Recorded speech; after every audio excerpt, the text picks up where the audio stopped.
Hello, BookTube, and welcome to your Daily Penguin, the slow book-by-book tour that we're doing of my Penguin classics. We're in the ancient world. It's one of the few groupings that I've done, so that it's not totally random on that wall behind me. And today's Daily Penguin is as ancient as the ancient world gets. It's not Homer, but it's as old as Homer, and that's Hesiod. This is the Works and Days. Hesiod is famous for two works, the Works and Days and also the Theogony. They're short, and this is translated by A.E. Stallings, who we've already seen as a translator for Penguin Classics.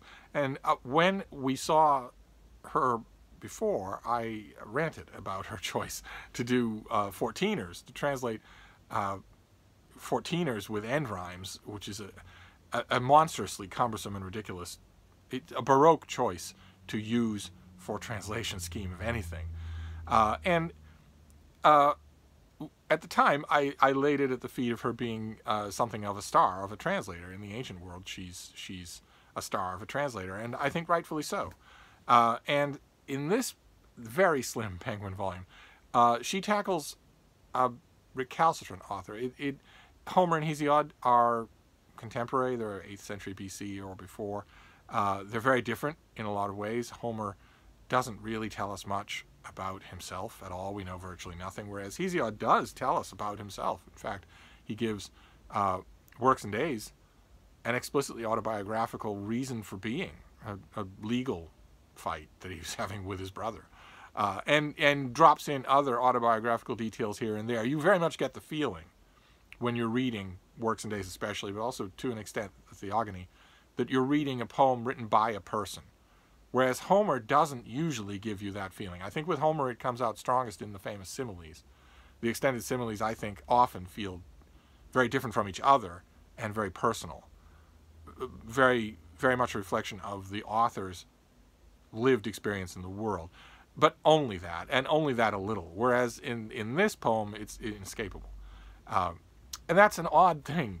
It's an odd contrast between the two. I've never known what to make of the fact that Homer is much more popular. I think it's probably that he's easier to teach in schools, although why that would be so, I have no idea, since Hesiod is so much shorter. But this is a combination, this and the Theogony are a combination of two different kinds of task on the part of the poet. On the one hand, frequent allusions and long digressions to myth and history.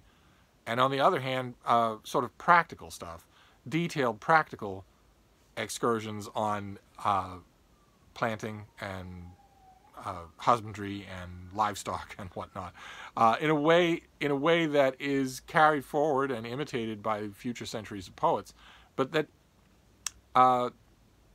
it's a bit of work to connect that with anything in the real world, to connect that with a contemporary audience, and Stalling does a great job.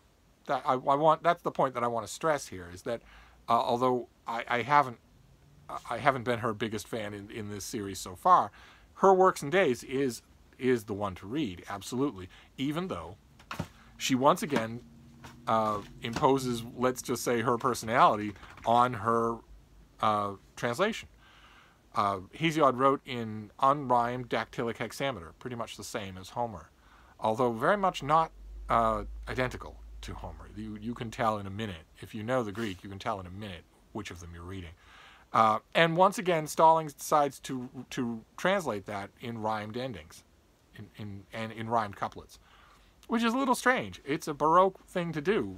The rhyme fell out of fashion in poetry in the middle of the 20th century and has never come back.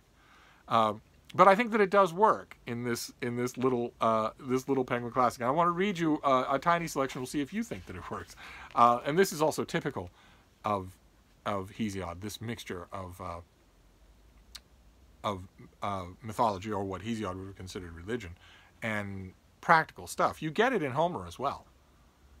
There's plenty of practical detail in Homer. It's buried in the similes, but it's there. And sometimes it's not even in the similes. Sometimes you'll get even in the heat of battle, sometimes you'll get, in the heat of battle scenes, sometimes in Homer you'll get specific details about laying bronze, or strapping in leather, or hitching up a team of mules, or something like that.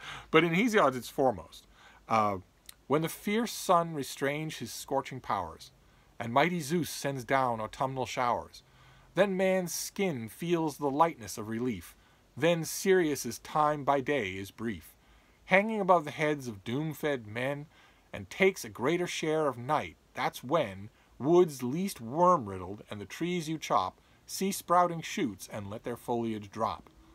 That's when the time is ripe for cutting wood. Cut 3 feet for a mortar, 3 cubits good for pestles, and an axle a 7-foot length, 8 for a mallet head to boot. That's how things are well fitted, part to part. Cut 3-span fellies to make a 10-palm cart. And you can see right away that although it is, I mean, I'm not picking on A.E. Stallings here, because the only way that doing that is going to work, if you do it in an English language translation, is if you do it like Alexander Pope, who mocked 14ers, but was brilliant at end rhyme. No poet better, ever. It requires not just metrical insight, but also a vast knowledge of English vocabulary.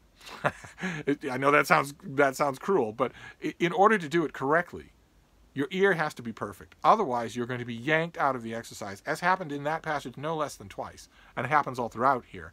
I maintain that the inventiveness and the energy here, Stallings clearly likes Hesiod, which most translators don't. I maintain that that compensates for instance, the forcing of, what was it here? 7 foot and to boot. Those are supposed to rhyme just because they look the same. When massaging that 2-line pair would have gotten you a much better end rhyme that didn't yank the reader out like that and think, oh, okay, that doesn't quite work.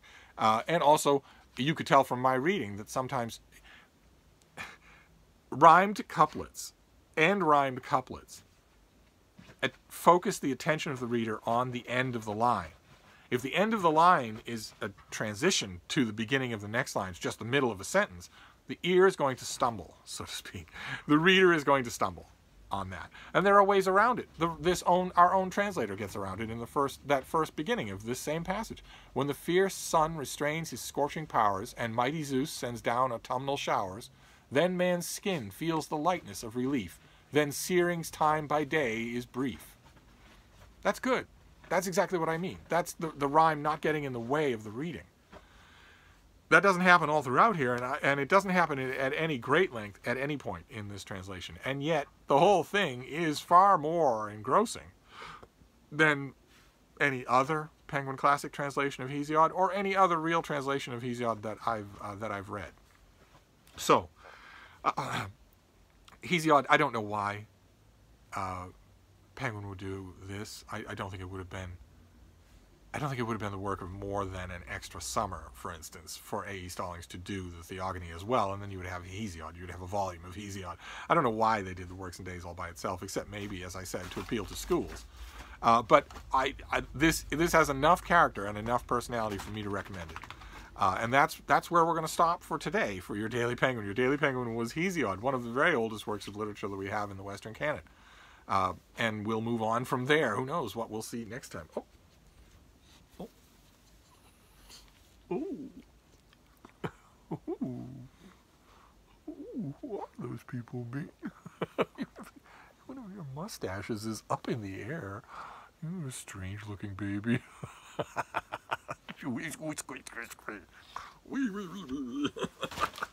All right. Now you've had your freedom bit and Hesiod, so I'm going to wrap this up. But I'll be back. Thank you, BookTube.